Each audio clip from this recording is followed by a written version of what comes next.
To repeat, the latest word we have is that President Kennedy is still alive, but in critical, very critical condition. That word comes from Representative Albert Thomas of Texas, who has been one of the president's hosts during his intended 3-day visit to Texas. The president is in the emergency room. He has had blood transfusions. More blood of that particular type has been called for by the hospital. It is a B-positive blood drawn from the hospital bank. Fresh blood has been called for by the doctors to have it ready if additional transfusions are needed. Governor John Connally of Texas, who was riding with the president and was wounded at the same time that the president was, has been taken to the operating room. Mr. Kennedy continues to be in the emergency room. Facilities there are said to be adequate. We will be back with additional information as soon as we receive it. This is Edwin Newman, NBC News.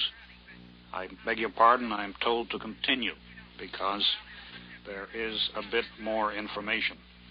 At the hospital in Dallas, police have been quickly posted in the corridors leading to the emergency room. Secret Service agents are on duty and have turned reporters away 40 feet from the door of the emergency room where the president is lying critically ill. Now, for reaction here in New York to the news of the assassination attempt against President Kennedy, who is in critical condition in Dallas, Texas, we switch to Joseph Michaels at the Stock Exchange in Wall Street.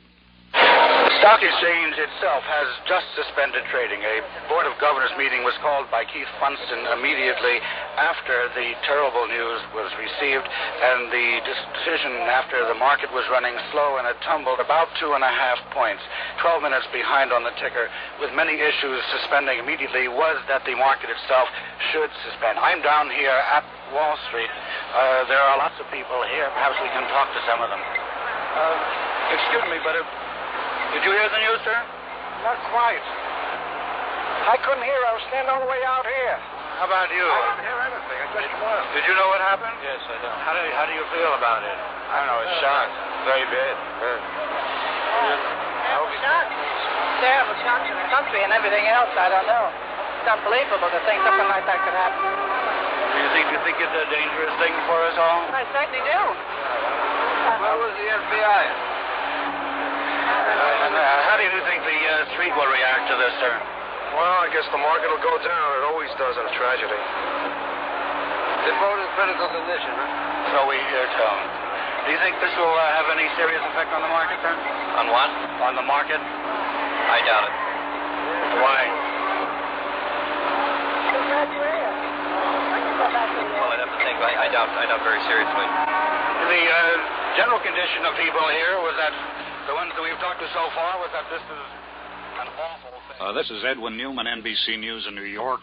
We have an interview with an eyewitness to the shooting of President Kennedy in Dallas. I must repeat now, the president is still alive, but is described as being in very critical condition in the hospital in Dallas. He has been given blood transfusions. 2 Roman Catholic priests have been summoned to the emergency room in the hospital where the president is lying. Now, we're going to let you hear an interview with an eyewitness to the shooting that took place in Dallas a short time ago. What is your name, ma'am? Jane Hill. From Dallas? That's right. And did you see the shooting, miss? Yes, sir. Can you describe what happened? Yes, sir. Can you do that now? They were driving along, and we were the only people in this area on our side, and the shots came from directly across the street from us. And just as the president's car became directly even with us, we took one look at him, and he was sitting there. He and Jackie were looking at a dog that was in the middle of the seat, and about that time 2 shots rang out just as he looked up. This is the president looked up, and these 2 shots rang out, and he grabbed his chest, and it looked like he was in pain, and he fell over in the seat, and Jackie fell over on him and said, "My God, he's been shot." And after that, more shots rang out, and the car sped away. Now, what kind of a car was that? What kind of a car was it? The president's car. I mean, where did the shots come from? The shots came from the hill. From a hill? Yes. It was just east of the underpass. And we were on the south side. Did you look up there where the shots came from, ma'am? Yes, sir. Did you see anyone? I thought I saw this man running, but I looked at the president, and for a while, and I looked up there, and I thought I saw a man running. And so, right after that, I guess I didn't have any better sense. I started running up there, too. Uh-huh. And what is your name? Jean Hill. G-E-A-N? J-E-A-N. J-E-A-N. What's your address, Miss Hill? 9402 Bluff Creek. 9402 Bluff. This is the NBC newsroom in New York with the latest news about the assassination attempt on President Kennedy. The president is in Parkland Hospital in Dallas, where an attempted assassination against him was executed about an hour ago. The president is in very critical condition. He apparently was shot in the head.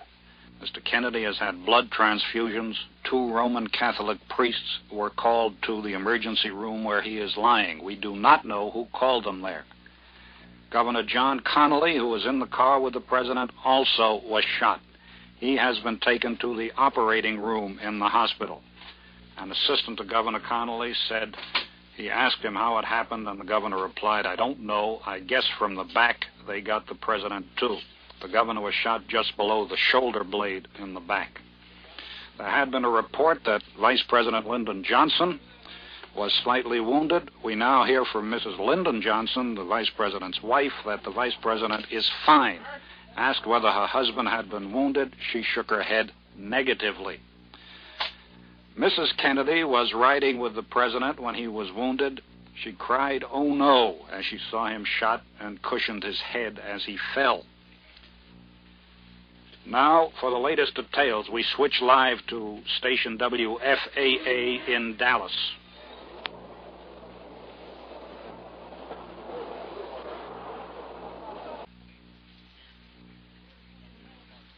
We now join the NBC television network telecast for the latest information. Anxious members of the White House staff gathered, including Major General Chester V. Clifton, military aide to the President, and Brigadier General Godfrey McHugh, the Air Force aide. Mrs. Evelyn Lincoln, the President's Secretary, Pamela Tenure, Press Secretary to Mrs. Kennedy, and other members of the staff were shown to a special waiting room not far from the emergency room area where the President was lying.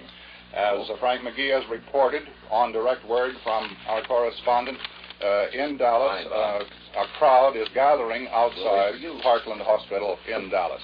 There's also this, Chet, repeating what we got from Fort Worth, that sheriff's officers have taken a young man into custody and are questioning him, but there is no indication that any charges have been placed against him. There is no indication that he is directly involved in this attempt on the life of President Kennedy and Texas Governor John Connally. Bill, I think we have a picture of the President and Mrs. Kennedy as they arrived in Dallas this morning, and I have some fragmentary copy on the first speech which the President delivered in Dallas. This is the picture of the President and Mrs. Kennedy. I think the camera that has you, Chet, is the one that would have to get the picture. Me. I'll hold it up over here. This is the picture of the first family, or the President and Mrs. Kennedy, rather, arriving in Dallas only a couple of hours before the assassination attempt. The first speech that the President delivered in Dallas, speaking in an area where supporters are booming Senator Barry Goldwater's chances for the Republican nomination, the President said that ignorance and misinformation, if allowed to prevail in foreign policy, handicaps the country's security. This was a speech prepared for the Dallas Citizens Council, the Dallas Assembly, and the Graduate Research Center of the Southwest. He did not specifically mention Senator Goldwater by name. The President said, "In a world of complex and continuing problems, in a world full of frustrations and irritations, America's leadership must be guided by the lights of learning and reason, or else those who confuse rhetoric with reality and the plausible with the possible will gain the ascendancy with their seemingly swift and simple solutions to every world problem." Chet, there's also this. In Washington, the two president's brothers, his two brothers, Attorney General Robert Kennedy and his younger brother, Senator Edward Kennedy, are on their way to Andrews Air Force Base. They will fly to Dallas. Additional details from the hospital.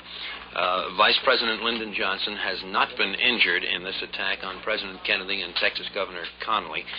The Vice President is somewhere in the same hospital where the President is being treated, Parkland Memorial in Dallas. It is reported he is badly shocked by the shooting, that doctors are trying to keep him as quiet as possible, and that he is under heavy Secret Service and police protection. It's also noted that throughout the trip in Texas, when the President and the Vice President have been in the same motorcade, they have been kept in separate cars, a precaution against just such an attempt as was obviously made today. Chet? I referred a moment ago and read an excerpt from the speech which President